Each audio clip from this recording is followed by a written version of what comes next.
Matio toko faefatra. Ary Jesosy dia noentiny fanahy nakany an-tany efitra mba alainy devoly fanahy. Nifadianina 40 andro sy 40 alina izy.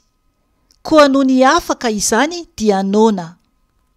Dia nanatona ny mpakafana ka niteny taminy hoe, raha zanak'Andriamanitra ianao, teneno tonga mofo ireto vato ireto.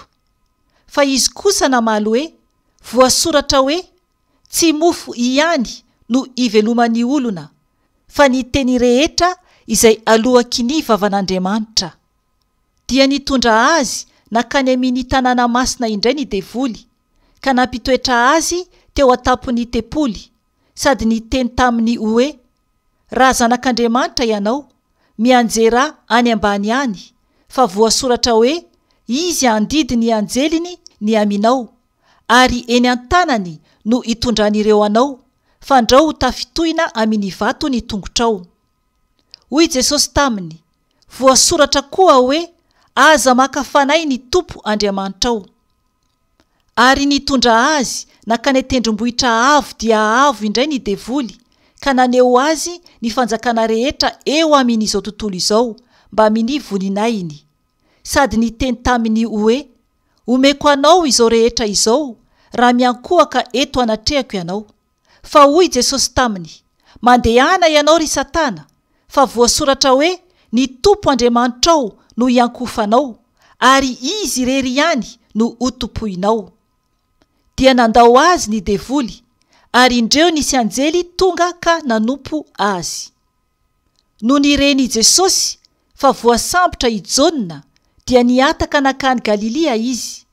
Koa rehefa niala tany Nazareta izy, dia nakany Kapernaomy, izay any amoron-dranomasina ao amin'ny zarantanin'ny Zebulona sy ny Naftali, ka no ny natao, mba ahatanteraka izay nampilazana any Isaiah-paminany hoe, ny tanin'ny Zebulona sy ny tanin'ny Naftali, ny lalan'ny ranomasina any andafin'ny Jordana, dia Galili, tanin'ny Jentilisa, ny olona izay nitoetra tao amin'ny maizina, dia nahita mazava lehibe, ary ireo izay nitoetra tao amin'ny tany aloky ny fahafatesana no niposahany fahazavana.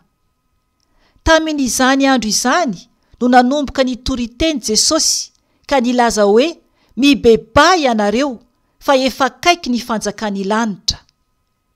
Raha nitsangatsangana teny amoron'ny ranomasiny Galilea Jesosy, dia nahita olona mirahalay, dia i Simona izay atao hoe Petera, sy i Andrea rahalainy.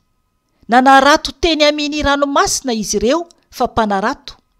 Hoy Jesosy taminy izy ireo, andeha anaraka ahy, fa ataoko mpanarato olona ianareo. Dia nandao ny arato niaraka tamin'izay izy ireo ka nanaraka azy.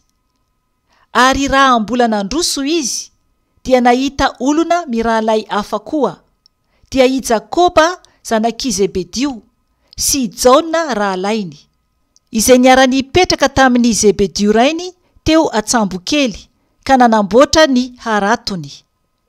Ary niantso azy mirahalay koa izy, dia nandao ny sambo kely sy ny rainy niaraka tamin'izay izy ireo ka nanaraka azy. Ary Jesosy nandeha manerana any Galili, ka nampianatra tao amin'ny sinagoga ny olona teo sy nitory ny filazantsara ny fanjakana, ary nanasitrana ny aretina rehetra mba minirofy rehetra tamin'ny olona.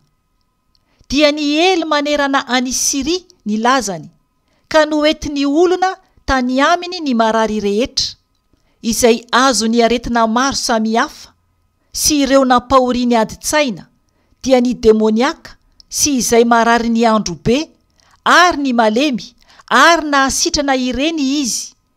Dia nanaraka azy ny vahoaka betsaka avy any Galilea, Dekapolisy, Jerosalema, Jodia, ary ny avy any andafin'ny Jordana.